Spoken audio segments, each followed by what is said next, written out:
Ya, hari ini menghadiri ada diskusi yang diinisiasi oleh kawan-kawan BPK dan berbagai kelompok lain termasuk BPS untuk membicarakan tentang masa depan dan pertumbuhan ekonomi di Jawa Barat. Kalau melihat dari data yang disajikan tadi disampaikan oleh Kepala BPS RI bahwa Jawa Barat keluar dari yang biasa sebelumnya pertumbuhan ekonominya selalu di bawah rata-rata nasional. Ada kita di atas rata-rata nasional, artinya ada kinerja yang bersifat kolaboratif dari mulai pemerintah daerah sampai pemerintah provinsi, kemudian juga kalangan dunia usaha yang relatif agak simultan perjalanannya, bahkan cenderung mengalami peningkatan.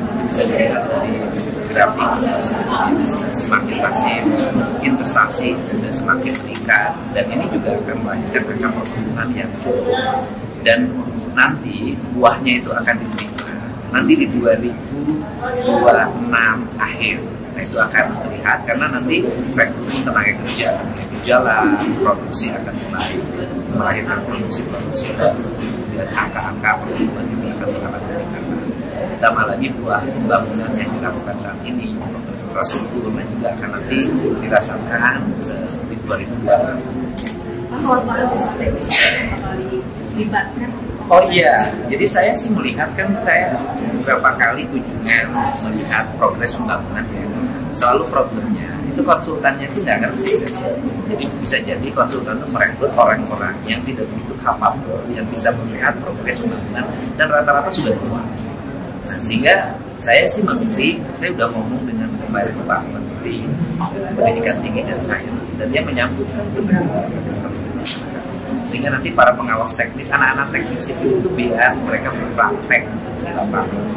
Nah, selain itu juga saya sudah meminta ke sekolah-sekolah menengah kejuruan SMK tugas-tugas matematika ya, itu harus diarahkan pada hitungan-hitungan pekerjaan fisik. Misalnya anak-anak suruh menghitung bangunan yang lagi dibangun di sekolahnya, panjang, lebar, berapa jumlah semen yang digunakan, berapa kubik pasir, kemudian juga berapa batang besi, panjangnya berapa, diameternya berapa. Mereka harus aktif seperti itu menjadi laporan pekerjaan pendidikan di sekolah, sehingga satu, pendidikan belajar secara aplikatif teknis, yang kedua pembangunan terawasi dengan baik, ditambah yang ketiga dapat honor.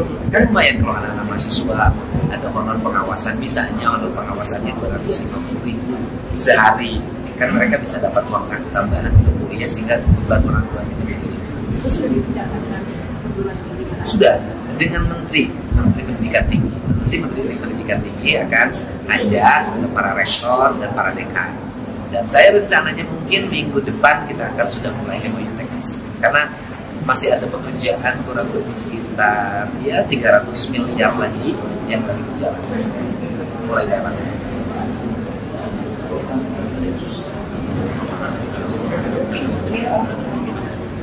Ya, kan problematika itu tertinggi disebabkan kan jumlah anak-anak muda Jawa Barat juga paling tinggi di Indonesia. Terus kemudian angka penggunaan media sosialnya juga paling tinggi. Dan hari ini kan memahami kelompok manapun di kehidupan kita kan tidak mesti berkumpul. Cukup buka berbagai aplikasi yang ada, bisa melihat. Contoh misalnya, bayangkan saja kasus yang di SMA ya, 72 yang di Jakarta itu, anak yang bully kok bisa bikin bom, kan gitu loh. Artinya akses terhadap informasi apapun hari ini sangat terbatas. Dan untuk itu siapa yang paling punya peran besar? Yang pertama adalah orang untuk mengendalikan dan mengawasi pengelolaan media sosial bagi anak-anak. Yang kedua sekolah. Kita kan sudah tegas kalau SMP kan nggak boleh, walaupun pada yang praktek di lapangan ya orang tua. Jadi gimana kita bisa mengintervensi hak personal dan ya langkah-langkah penanganannya itu nanti penanganan yang nanti radikalisme kemudian terorisme itu akan semakin kita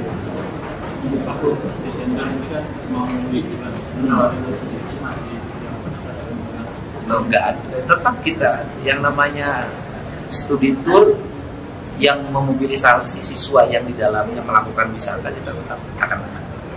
Dan kenapa? Karena itu bisa terbukti hari ini biaya kehidupan orang tua mengalami penurunan tajam, dan artinya akhirnya pertumbuhan ekonomi masyarakat juga semakin baik.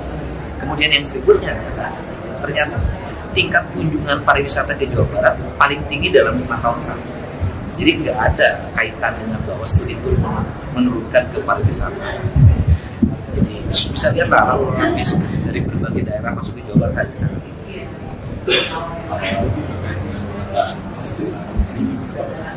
Ya, Das Citarum harus dilakukan secara terintegrasi dan penuh kesungguhan, karena kan tidak semua orang memiliki niat dan itikat sungguh-sungguh menata Das Citarum ini. Nah, kemudian sekarang kan gubernur sudah mengambil alih dari seluruh rangkaian itu menjadi koordinator dari seluruh rangkaian. Jadi misalnya ada PSDA, ada BPWS, ada PJT. Nah, itu menjadi di bawah komando. Dan saya kan mulai ini hari ini, mulai nata di Kerawang, Bekasi, dan Bogor, dan kemudian nanti kita bergerak di Subang, Indramayu, semuanya harus berjalan dengan baik dan benar.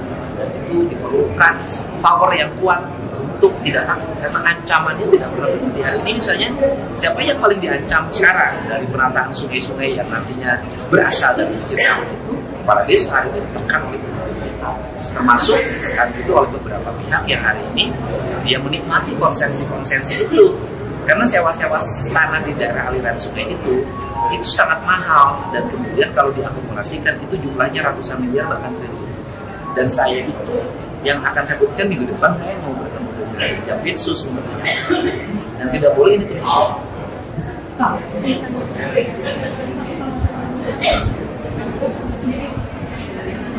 Akselerasi ekonomi dan infrastruktur, yaitu satu mendorong infrastruktur, dua mempermudah perizinan, yang ketiga adalah mendorong pendidikan agar pendidikan kita mengarah pada dunia kerja. Kemudian keempatnya menekan angka konsumtif publik. Kolaborasi apa yang ya kerjasama di berbagai landasan, misalnya bangun infrastruktur ya bareng-bareng, semua orang saling mendukung. Kemudian juga dari sisi ekonomi juga kita lakukan lintas BUMN, misalnya PLN cepat listriknya, kalau ada kebutuhan industri, kemudian gasnya, semua stakeholder harus berjalan dengan baik. Dan termasuk ada satu hal ya, hari ini misalnya pengguna listrik di Jabar itu paling tinggi di Indonesia. Tapi sampai hari ini Bank Jabar itu belum mendapat desain untuk menjadi tempat pembayaran listrik. Nah, ini saya ingin dong di PLN segera kan memberikan ruang pada Bank Jabar untuk punya akses agar Bank Jabar bisa disediakan tempat untuk membayar listrik bagi manusia.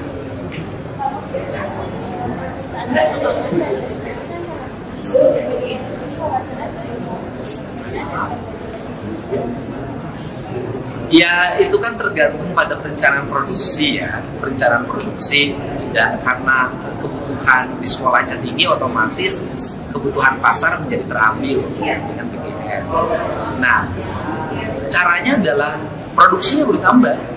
Artinya jumlah telur harus semakin banyak, jumlah sayur harus semakin banyak, jumlah ikan semakin banyak, jumlah daging harus semakin banyak, jumlah beras harus semakin banyak. Nah, bagaimana? Ya mari kita bersama-sama membuka ruang investasi di dunia pertanian. Yang kedua, mendorong masyarakat juga untuk terus meningkatkan produktivitas tanaman.